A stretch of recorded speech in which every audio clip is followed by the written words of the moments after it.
Despite being up 22% on a year-to-date basis, CRO has already seen one slash to its staking rewards, with another potential one coming soon. So we're going to break down in this video how you can navigate DeFi to still earn yourself a nice double-digit yield on your CRO and what this means for the future potential of this project. The first slash that we did see to the CRO staking rate came back here on February 7th, as it was announced the Crypto.org chain was being upgraded to version 4.0.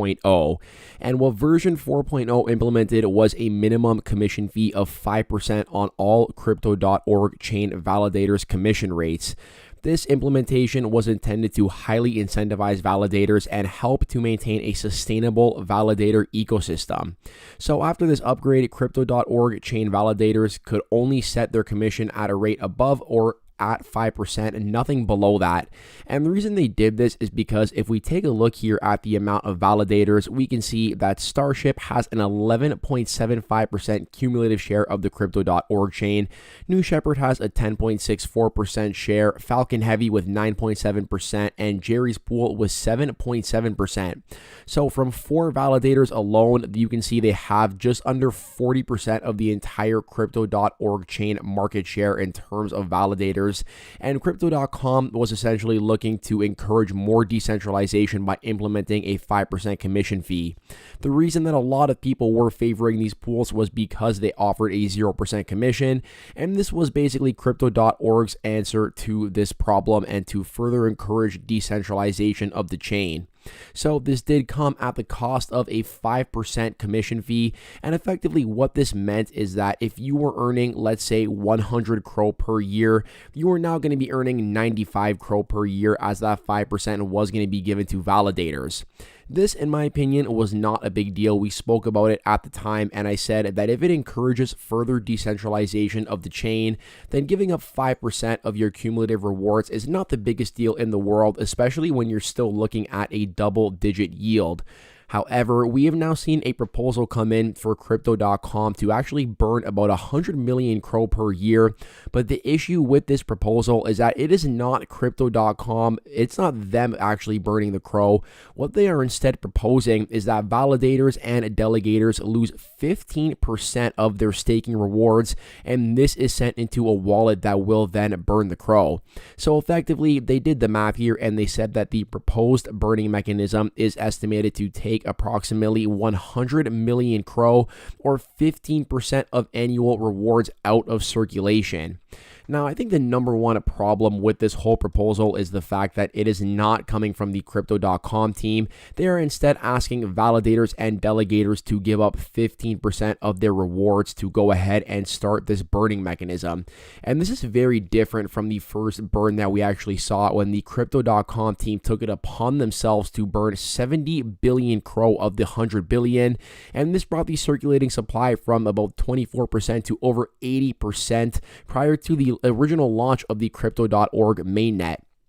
And to put things into perspective, I mean, burning 100 million CRO is really not a substantial amount whatsoever. We can see at the moment, CoinMarketCap's actually incorrect, but according to this post, there's about 26 billion CRO in circulation and 30 billion total. So burning 100 million CRO per year, I mean, at this proposed burning rate, it would take about 10 years to burn 1 billion CRO.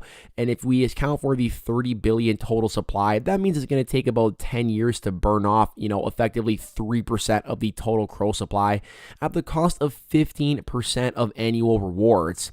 So the first cut that we actually saw here in the form of the 5% minimum commission rate, I didn't think that was such a big deal, effectively reducing the rewards from, let's just say, 1,000 CRO per year down to 950. But now talking about reducing these rewards by another 15% implies that you would now, instead of getting 1,000 CRO, be getting 850, and that also doesn't account for the 5% commission rate that has already been implemented. So we have in fact seen 2 different staking rate cuts to CRO this year. And all things considered, I mean, you can see that even if this cut does go through, we can see that it most likely will still be a double-digit APY, or if anything, a high single-digit, like above 9.5%. However, there are some ways around this that we can in fact double dip our CRO and continue to earn some nice yield. And that's what we're going to talk about now, is how can you continue to earn a nice juicy DeFi yield on your CRO despite the different rate cuts that have happened this year. So the first one we are going to talk about is Vano Finance. This is a liquid staking solution, not on the crypto.org chain, but on the Cronos chain. This is a project we have spoken about before, in which you actually stake your CRO for CRO in return, otherwise known as a liquid CRO, and it is offering a real staking APY of 12.97%. And effectively, the way the staking yield works is you swap your CRO for this CRO, and the CRO is going to gain value against CRO every single day as the staking rewards do occur, and they are compounded on top of each other automatically. So you can see here that, let's say at the time of the launch, that 1 CRO was equal to 1 CRO. If you stake this for a year, 1 CRO will then be equivalent to about 1.1297 CRO, as it is accounting for this 12.97% APY. And then when you go to actually swap this CRO back into regular CRO, you will be getting more CRO as you have been compounding this yield. And this is not where the yield actually ends with liquid staking solutions, and that's a massive advantage of actually going this route, is that CRO can be used within the DeFi ecosystem to earn even more yield on your crypto. So we can actually go over here to pools, and you can see here that if you actually go ahead and lock up your CRO and regular CRO in a liquidity pool, it is offering an APY of over 22.5%. So effectively, you can take half of your CRO bag and swap it into CRO, which is getting you a nice yield, and then come over to Referral protocol here and lock up your CRO with the other half of your regular CRO to get an additional 22.57%. At the moment, there is about $6.7 million worth of TVL in this pool. Now, before we hop into the second option, I do need to mention, I think it should go without saying, but nothing on this channel is financial advice.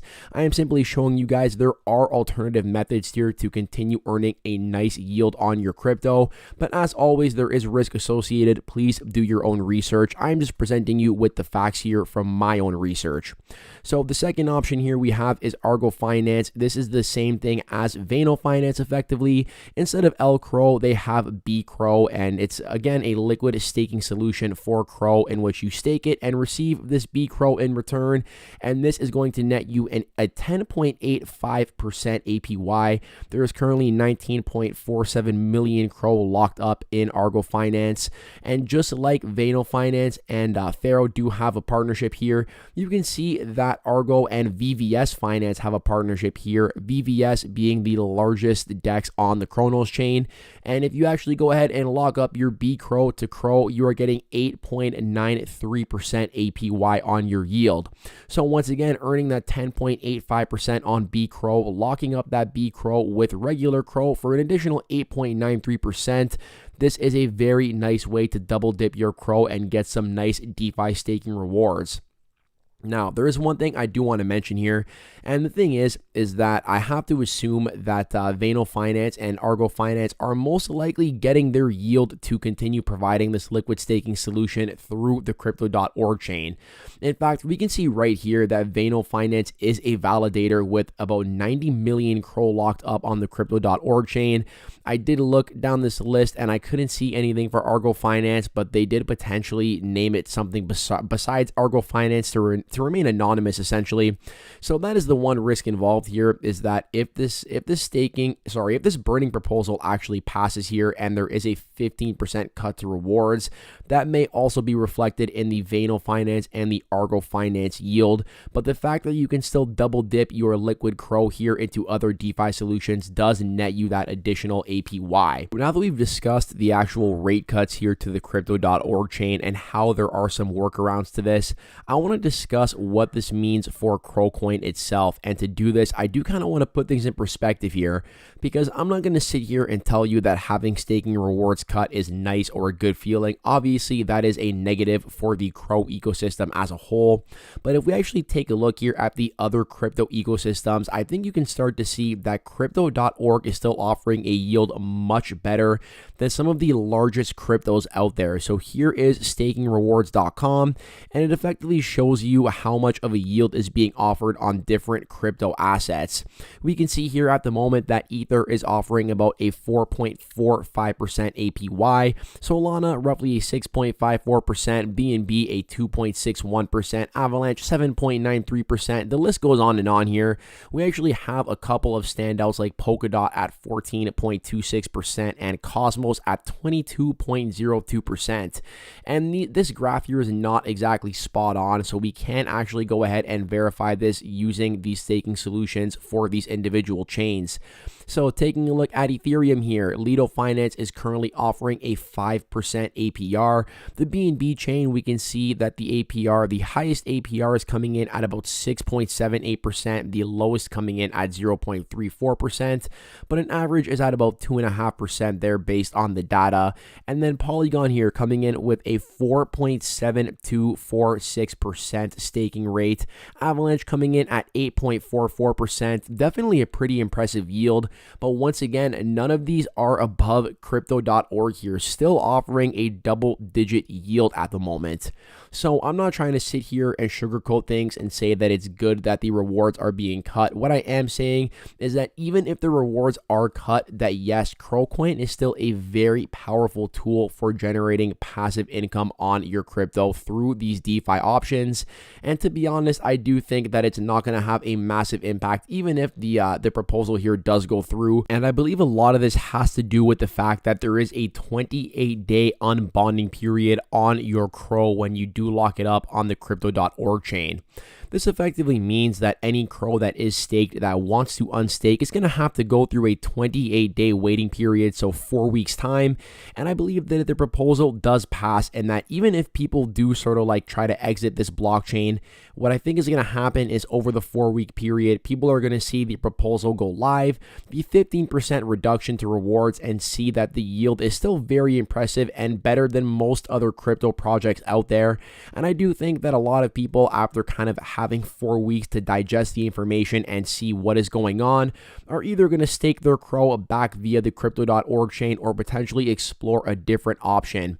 But either way, I don't really see it having any significant impact on the immediate to short-term price action of CROcoin itself.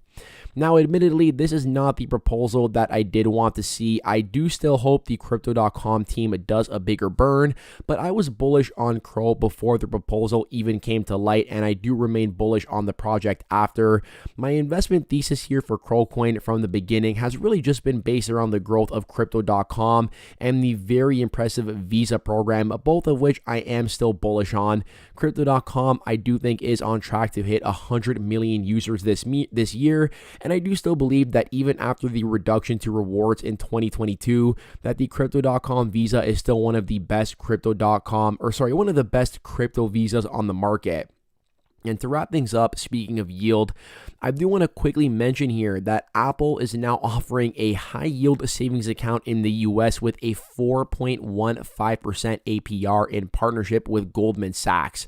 This rate is more than 10 times the national average at the moment. And because I am not a US citizen, I do not have access to this 4.15% APR. But I do think it will be interesting to see if this 4.15% yield does shake up the cryptoverse at all. I mean, we can see here with something like Ether offering 4.45%, Cardano offering 3.13%, BNB at 2.6%, Polygon at 4.12%. Will people instead opt to sell their crypto and simply earn that yield through Apple? Time will tell on that one, but this is definitely something I do think could have some implications for the broader cryptoverse. So on that note, I hope you did enjoy the content in today's video. You know what to do. If you made it all the way to the end, you are an absolute champion. Let me know in the YouTube comments down below and claim that champion status. I hope you are all having an amazing start to your week, and I hope to catch you in the next one. Peace out for now.